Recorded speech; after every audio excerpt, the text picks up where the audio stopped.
Assalamualaikum warahmatullahi wabarakatuh. Saya Deka Ridho Rizkani, kelas 11 IPS 2, nomor absen 14 dari SMA Negeri 7 Purworejo. Kali ini saya akan menjelaskan mapping map yang sudah saya buat mengenai agresi militer Belanda pertama.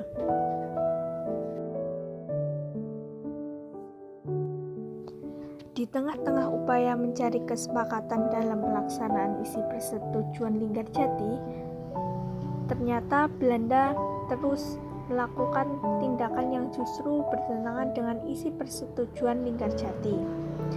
Di samping mensponsori pembentukan pemerintahan boneka, Belanda juga terus memasukkan kekuatan tentaranya.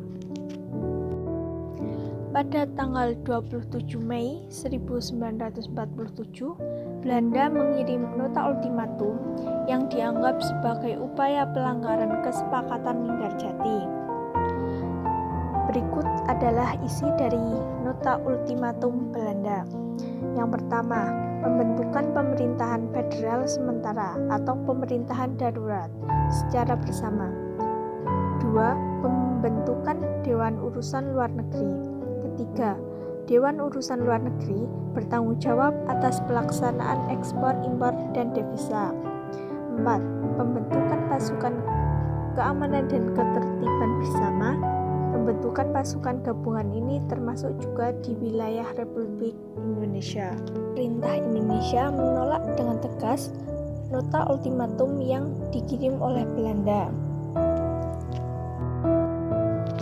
Lalu, bagaimana tindakan Belanda selanjutnya? Pada tanggal 21 Juli 1947, Belanda melancarkan agresi militer ke wilayah RI di Sumatera, Jawa, dan Madura. Pasukan-pasukan bergerak dari Jakarta dan Bandung untuk menduduki Jawa Barat, dan dari Surabaya untuk menduduki Madura dan ujung timur. Gerakan-gerakan pasukan yang lebih kecil mengamankan wilayah Semarang. Dengan demikian, Belanda menguasai semua pelabuhan di Jawa. Di Sumatera, perkebunan-perkebunan di sekitar Medan, instalasi-instalasi minyak dan batu bara di sekitar Palembang dan Padang diamankan. Pasukan-pasukan Republik bergerak mundur dalam kebingungan dan menghancurkan apa saja yang dapat mereka hancurkan. Di beberapa daerah terjadi aksi-aksi pembalasan. Orang-orang Cina di Jawa Barat dan kaum bangsawan yang dipenjarakan di Sumatera Timur dibunuh.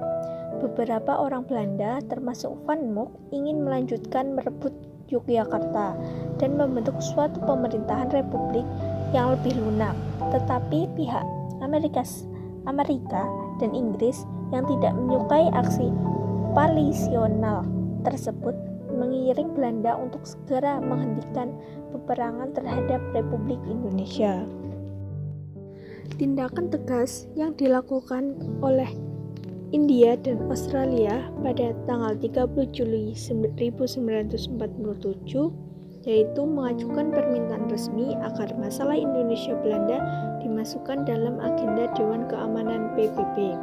Permintaan itu diterima baik dan dimasukkan dalam agenda sidang Dewan Keamanan PBB. Pada tanggal 1 Agustus 1947, Dewan Keamanan PBB memerintahkan penghentian permusuhan dan gencatan senjata antara Indonesia dan Belanda. Pada tanggal 3 Agustus 1947, Belanda menerima resolusi Dewan Keamanan PBB dan memerintahkan kepada Van Mook untuk menghentikan tembak-menembak. Pelaksanaannya dimulai pada malam hari tanggal 4 Agustus 1947. Pada tanggal 4 Agustus 1947 diberlakukannya penghentian permusuhan dan gencatan senjata antara Indonesia dan Belanda.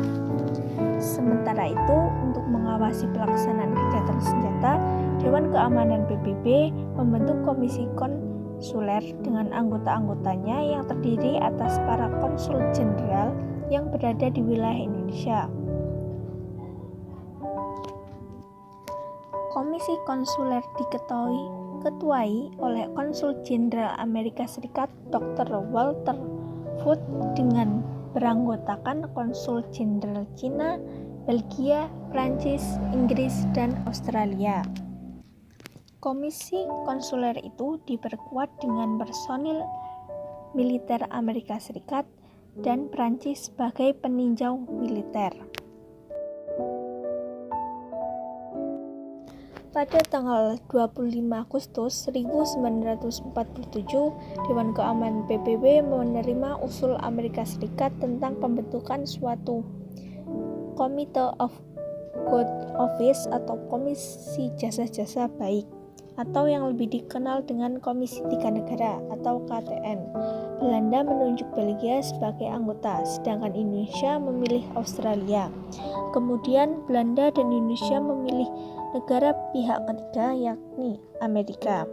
Komisi resmi terbentuk tanggal 18 September 1947.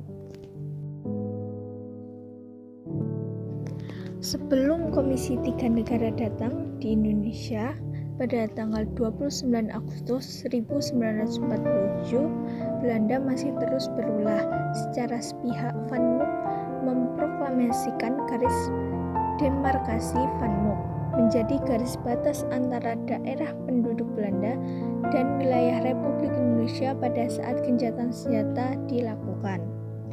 Garis-garis itu pada umumnya menghubungkan titik terdepan posisi Belanda. Menurut garis Van Mook, wilayah Republik Indonesia lebih sedikit dari sepertiga wilayah Jawa, yakni wilayah Jawa Tengah bagian timur dikurangi pelabuhan-pelabuhan dan perairan laut. Lalu adapun perundingan yang dilakukan pada tanggal 8 Desember 1947, yaitu perundingan Renville. Namun hasil perundingan Renville ternyata sangat merugikan bangsa Indonesia. Dengan demikian, perjanjian Renville menimbulkan permasalahan baru dan terjadilah agresi militer II.